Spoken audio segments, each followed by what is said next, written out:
we're just reading books and keeping the littles company until you return and come back to play with us. We can't wait for that time. So we're on chapter 5 of Brighty of the Grand Canyon by Marguerite Henry. She was one of my favorite authors as a little girl. The title of chapter 5 is The Sheriff Learns a Lesson. All that night, the two men hunted in the dark recesses of the canyon, but there was no trace of the killer. At daybreak, the sheriff came upon a collapsible canvas boat hidden under a cliff.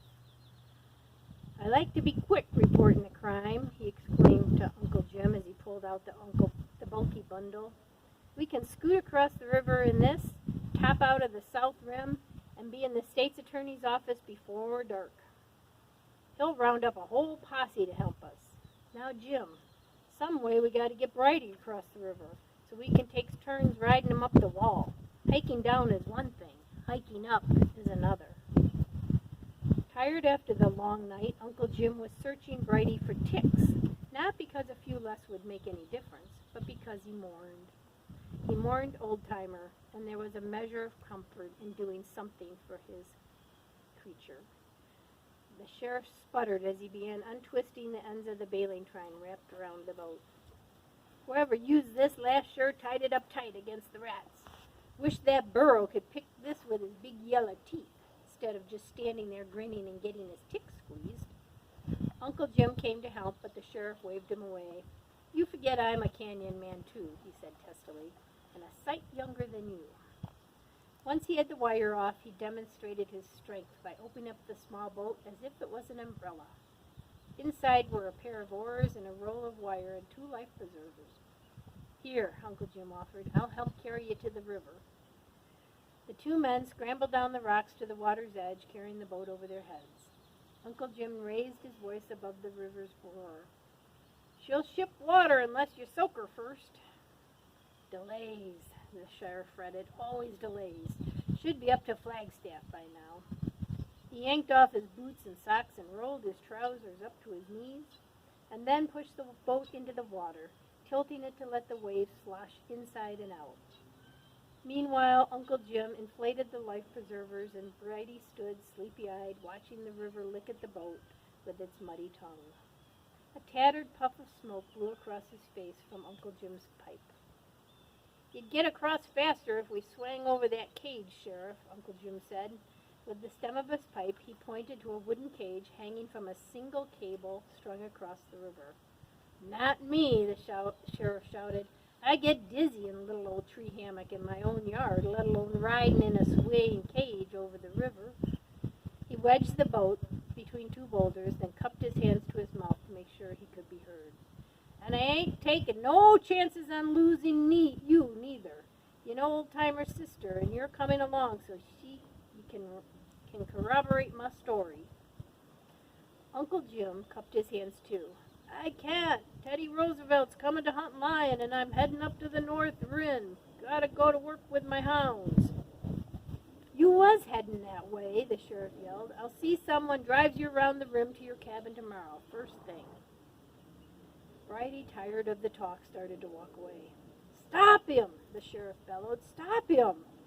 Uncle Jim called out, "Brighty," just the one time, and the shaggy head came around. He waited for Uncle Jim to catch up to him. The sheriff came running, too, panic in his face. "Jim, we gotta have him for the trip up. We've got to. Time's the thing." The corners of Uncle Jim's mustache turned up. "Brighty don't want to go." "Oh," the sheriff mimicked. "He don't, do he?" Uncle Jim shook his head. "He ain't never crossed this mad river, and ain't likely he's going to take a notion to it now."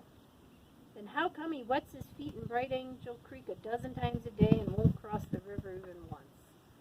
"Because he's smarter than folks, that's why. Besides, he's a free spirit. No man can hurt him." "Oh, you reckon not," said the sheriff. "Well, I say he's going across, see? No little burro's going to fox me." Brighty scratched his neck with his hind foot, looking absently from one man to the other. "Here's how we'll do it," the sheriff said. Sheriff faced around to see if the boat was wetting through. Then he barked out his directions. Me and you will row across, then you snub that wire around a tree on the other side.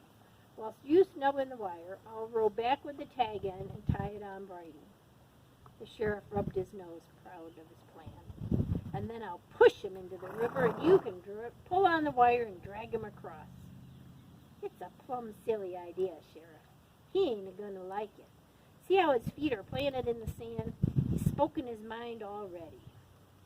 Blasted, Jim. Tain't what he likes. Remember, I'm the law, and I'm telling you to hobble him so he can't blow before I get back. Uncle Jim reluctantly did as he was told. He took off his neckerchief, twirled it until it was no thicker than a cord of twine. He led Brighty to a little place where he could browse, and then he tied the burro's 4 feet just above the fetlocks, half hoping he would kick and refuse to be hobbled. But he stood calm and unruffled, even as the 2 men walked away and got into the boat and put out for the opposite shore. The river was 400 feet wide at this point, swift in spite of the silt it carried. Brighty stared after the boat, watching it bob up and down in the brown foam, watching it head for boulders, then suddenly whirl around to miss them. Alone, a desolate feeling came into him as he watched. He was glad when the ring-tailed cat and her train of kittens came rubbing up against his leg. He nosed them, sneezing into their fur. A butterfly flew over his head, taunting him with her freedom. He scared her away with his ears and began eating the burro brush, still looking on as the boat reached the swift center of the river and then the quieter white waters on the far side. No sooner did it touch the opposite shore and discharge a passenger than it swung about for the return trip. Somehow Brighty seemed to know that it was coming back to seize him. Yet he did not fight his hobbles nor try to break loose. He stared with solemn, unblinking eyes as if his mind were hobbled too. He tore off more brush, but only held it in his mouth, his eyes watchful and expectant. The boat rose and fell with the waves, now half lost in foam, now in full view. On leaping water, it was coming to him. Now, can I see? Now the sheriff stood up in the boat, pulled it to shore, pulled it up on sand. He was coming towards Brighty, dragging a wire along behind, dragging it over the boulders. Now he was half running, a noose of rope in one hand, and the tag end of the wire pointing sharp at Brighty. And still Brighty made no move. Not until the sheriff was close on him, so close that he could hear him pant and see the shine in his eye. Not until then did Brighty move so much as an eyelash. Then, with a high snort that was almost a laugh, he leaped into the air, bounding in his hobbles like a rabbit, bounding up over the boulders and through the brush until the knot in the kerchief loosened and he was free. "Come back!" the sheriff's voice screeched. "Come back, you darn old!" He stamped down, clawing the air. But Brighty's was freedom bound, climbing up, and a wild feeling rising inside him.